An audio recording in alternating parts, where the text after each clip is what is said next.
High বন্ধুরা, good morning. আমি আকাশ, আপনারা দেখছেন গার্ডেনিং উইথ আকাশ।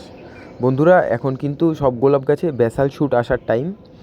প্রতি বছরে যে সিজনের শেষে ফুলটা হয়, এই কিন্তু ম্যাক্সিমাম যে ভিতের যে ডালগুলো কিন্তু এই সময় থেকেই কিন্তু আসে বন্ধুরা। তো এই সময় কিন্তু খাবারগুলো অবশ্যই সপ্তাহে ঠিকঠাক কন্টিনিউ করে গেলে এবং পোকামাকড়ের ওষুধগুলো কন্টিনিউ করে গেলে এই ডালগুলো খুবই সুন্দর হয়ে উঠবে।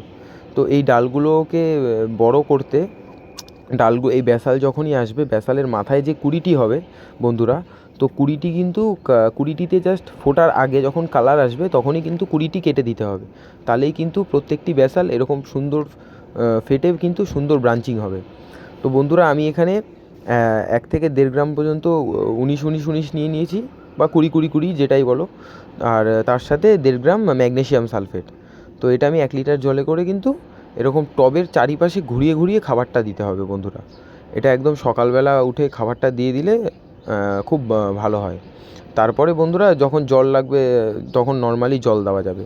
এবং সপ্তাহে কিন্তু একদিন কনফিডার, কাকার কনফিডার এবং মাইটসের ওষুধ এগুলো ঘুরিয়ে ফিরিয়ে ইউজ করতে হবে বন্ধুরা। আর ফাঙ্গিসাইডটা এই সময় না দিলেও চলবে।